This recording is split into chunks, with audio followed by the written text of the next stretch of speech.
So January 1st, 2026, you set a few goals for yourself. One, I'm gonna start eating better of my diet. I'm gonna start working out more. I'm gonna start sleeping a little bit earlier. Maybe you made a goal of, I'm gonna start cooking more. Maybe I'm gonna spend more time with friends, family, and loved ones. First 1 to 2 weeks, dialed in. You were on point. Like you felt super in momentum. But it's week 3, week 4 of January, and now everything kind of just fell apart. What happened? What do you think happened? Here's the thing, this is actually really common. Yeah? Why It's is that? so common with a lot of individuals, including myself. There can be a lot of things that happens. Maybe more life stressors. Maybe something happened at work, and now you have to spend more time working on things that you don't necessarily need to usually at home. Maybe something happened in the family, you gotta spend more time with some loved ones. Maybe, let's say, life just be life and Yeah. your schedule was just non-stop back to back to back to back to back, and you just feel like you're just drained and you don't have energy to get everything done. So what is your advice for someone to help get back on track? Like, what would you tell them? First things first, you gotta give yourself some compassion. I'll give you an example. So this past week, I've been out of commission. Yeah, I had to get stitches on my left eyebrow the other week. Couldn't lift, couldn't run, couldn't do anything physical. I've been napping like twice a day for the last week. Oh, twice a day? My body's just in recovery mode, bro. Like, I don't even know. I don't know what's going on, bro. I'm just extra sore. Yeah. So I just feel super off. And it's not like I'm not motivated or I'm not disciplined. Like sometimes things happen where it's out of your control. You know? Yeah. Like sure, there are times where, hey, maybe you were lacking some discipline or motivation. But sometimes things happen and you really can't do anything about it. Yeah. I think first you have to give yourself some compassion because you're human. Shit happens sometimes. And you're Yeah. not perfect. Yeah. It's going to happen. But the advice I'm going to give myself going back into this week is, don't let last week take too much of this week. It's a new day. It's a new week. It's a new opportunity to get that next W. Let's set the tone for the week. Let's get that next W and let's continue stacking it. And it's okay if we have to start all over from ground zero again. I love how you mentioned give yourself some compassion. Oftentimes we forget to pat ourselves in the back. Facts, bro. Like, bro, you were working out. You were actually working out. But you actually put in effort and you actually tried to make it happen. You showed up, right? You showed up. Yeah. You did your exercise. You did what you had to do. Yeah. Right? You went to the grocery store and actually cooked some stuff, even There- though you didn't want Like to. there's some momentum in the routine, right? So You brought your lunch from home, even though you're not trying to be that guy using the microwave at lunch break. yeah. You're not trying to be that guy cleaning your dish. I'm not. I don't clean that. I just bring it home and clean it. You're like, yo, I'm not doing this shit. I'm not doing that yet. But we still have to remind ourselves it's time to get back on track. Yeah. Now the question is, how are you gonna do that, right? Because that's what everyone's gonna be asking. Yeah. Yeah, I have a newborn. It's January, whatever. Like my son, whatever. Like my baby is a couple weeks old. Yeah. I'm not sleeping. Let's say, or like you said, like family emergencies, or there's a new role I got promoted to, and I'm drowning over here because I don't know shit. Yeah. I don't know shit. Yeah. Or whatever it is, right? Or let's say you're about to get married and you're planning your wedding, right? It's gonna happen. Now, how your mindset going about those things will also determine your success. For example, what I mean by that is, are you the type of person that handles stress very, very poorly? Like, how's your stress management? Can you give me an example of what managing stress poorly looks like? Poorly looks like it means you let it take control of your life. It's like, yo, I'm so stressed from work. Okay, how about this? I'll give you an example. Let's What does say that look like? let's say you don't know how to control your outbursts. Like you're letting that out a little bit more than, like, you notice you're aggravated. The little things that your kid is doing, or your parents are doing, or your partner is doing, they aggravate you. Like let's say Like you say, just reactive like to everything. the ick is kind of like amplified a little bit. Everything that people do around you are annoyed. You know, like some people walk a little slow. You're tight for, like, normally that wouldn't get you tight. That's the best way to describe it. Yeah, Just tight, bro. you're just tight, like for no reason at all. That's an example of someone's managing your stress poorly. So now going back to the management, right? Like, let's say you don't know how to manage your stress. Let's say you have a very bad like outlook right now, like a bad period of work, and you're tired. Let's say you're not eating enough. You're tired all the time.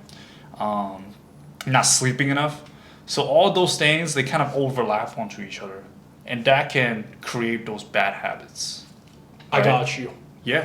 First thing that comes to mind, like, a lot of people, they get more overwhelmed because they're like, yo, I'm so down bad right now. My whole schedule is flipped upside down.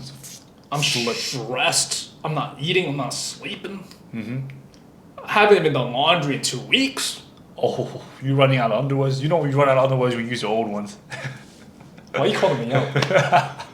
I do the same thing. Like, you're not trying to see what underwear I'm wearing, bro. You're wearing the socks that have a hole in the back. yo, I didn't come on here for you just to flame me, bro. That's crazy. You started putting on whatever you want. You started not care about what you wear to work now. You know, you just whatever you have in the closet, you just put it on.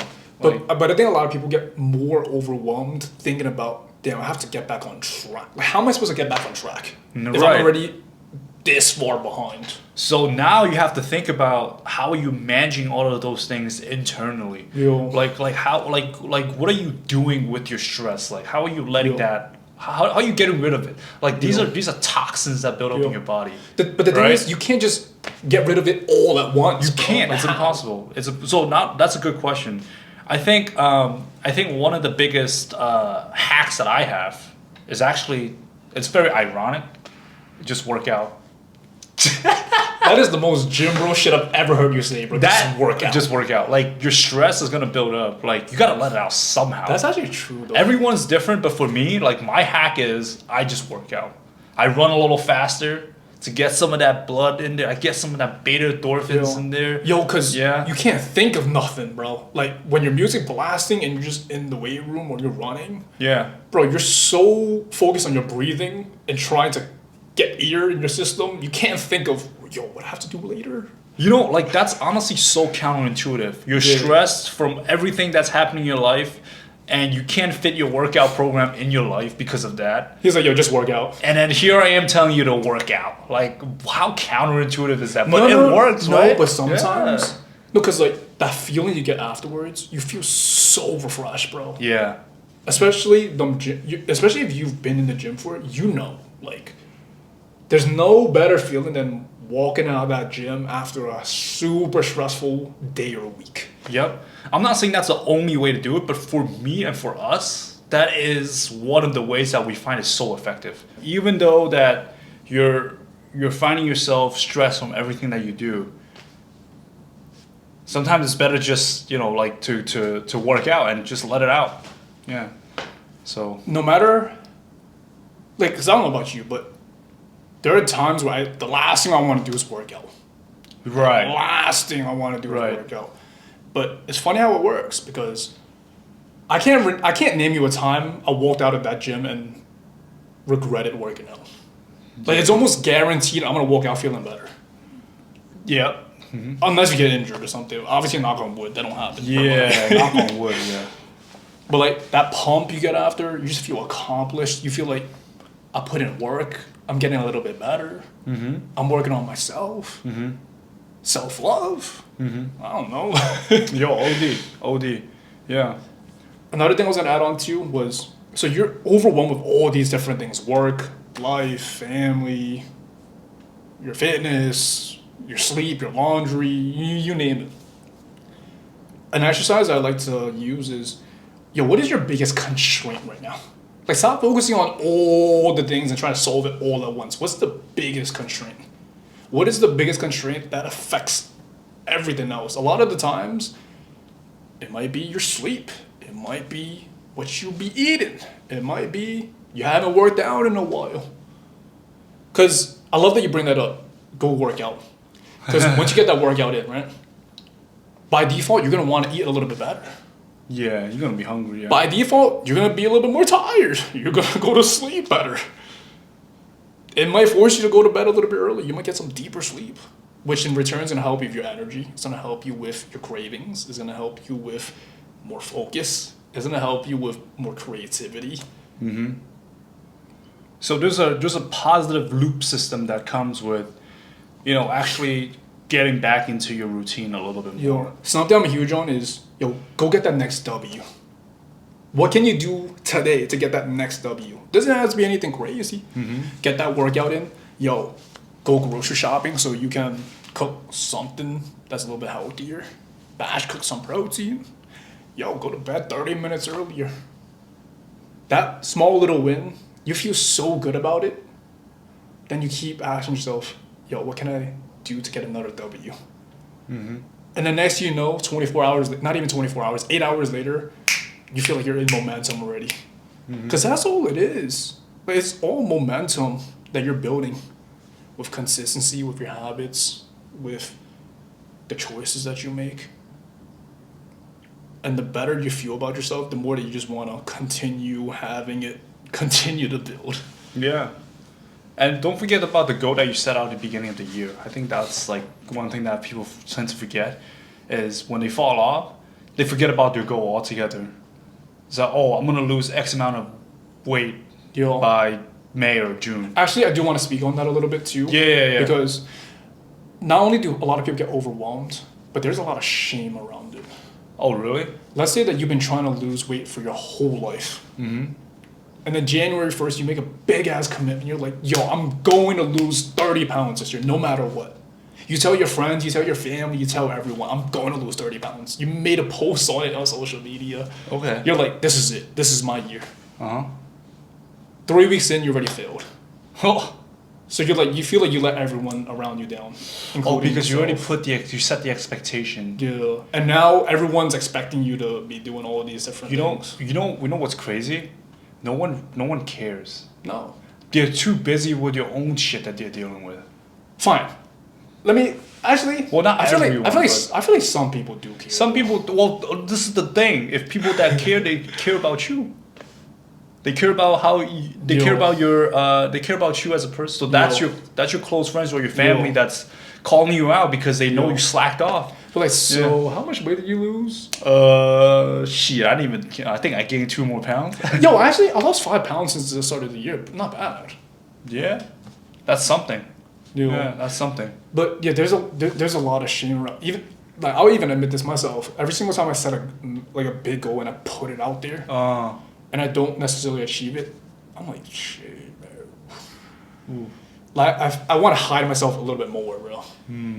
Because it's like, the more that I try to put myself out there and put my goals out there, it's about to bite me in return. Yeah. That's normal though. Like it's like that's your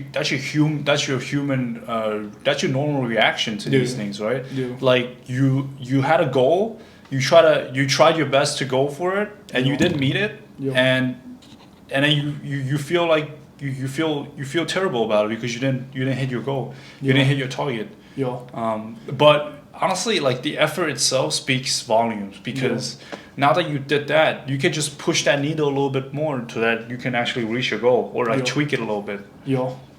Like we talked about this in like a previous episode, but what if this happened for a reason? Like what if this little slip up or this time period where you kind of fell off, it happened to help you reprioritize certain things. Maybe it happened for you so that, hey, it can force you to think a little bit differently. So that this way, you don't have to end up making that same mistake again. For example, let's say that, hey, you set these massive goals at the start of this year, and then 3 weeks in, everything kind of trickled out because work got busy. Hey, maybe that means instead of expecting yourself to work out 5 days a week, hey, maybe you can realistically only make it 3 times a week, and that's okay. Yeah, absolutely. Yeah. That's completely okay. Yeah. So I remember when we talked about how to fail successfully. You're almost in the right track with that concept, because when you have those hiccups, when you have those moments of not allowing yourself, well, not allowing you, if you have those moments where you kind of mess up a little bit, you're almost failing successfully, because now you can look at it and say, hey, what can I do this time around so that we can change it, so that you can actually move on from this mistake or move on from this obstacle. Yo, So, yo, yeah. yo, you already started working towards that goal. We're 3 to 4 weeks into January. We still got 11 more months to go for the rest of this year. You don't need to just throw this on the back burner and just push this goal until 2026. What is it like? It takes 91 days to build a habit. Something like that. So technically, you have to do this until March. Like that's just according to like psychology or people that studies habits and whatnot. That it takes 90 days or 3 months for you to actually build these habits. So you're gonna have to do this until March or April for you to see this become a normal routine. You know. So I think one example that I can give is when I started working again after I finished college. One of the things I started doing was actually getting my workout in before my work. So, because of your hours. yeah. Right? But man, let me tell you, when I was 2 months in, when it was wintertime, it was dark outside, It's like your first winter. I did not Oregon. want to work out. Oh, yeah. I did not. But now, I can do that no problem. Yo. Why? Because it took that much time for it to build the habits. Yeah. I like to call this growing pains. Growing pain, yep. Because, like, think about any time that you had to go through, like, a change in your life. Whether that is starting work, whether this is going away for college, living on your own, whether this is starting your fitness journey. You're doing something that is uncomfortable and something you're not used to doing. Of course, it's going to feel kind of weird. Of course, it's going to feel a little bit challenging. But you asked for this. You literally did. You Yeah. asked for You this asked it. life. Yeah, you can't turn back now. I mean technically you can, but if you want to keep going, you can't turn back. Yeah. And these are just a time. This is just a time period, like when you hit puberty, where you're growing. Your body is gonna feel it, and that's okay. Just like puberty, yo. In a few years, you look back and be like, yo, that was fun times, yo. Yep. Same goes with anything else that you do, whether it's a fitness goal, whether it's a career goal, whether it's a side hustle, whether it's a relationship, personal goal, you name it. So what I want you guys to do now is if you slacked off, that's okay. One, give yourself some credit for starting the journey, and two, reevaluate your life and see where the pitfalls are and try to figure out how you can improve from that. And what I mean by that is trying to understand what you can change, because chances are if you fell off, it means you have to change something about your routine because it did not work. And the best part is, no matter your starting point, no matter how bad you slipped up, no matter if this is your 10 billionth time restarting this goal all over again, the best part is, the more repetitions you get at this, the better that you get at this, one rep at a time.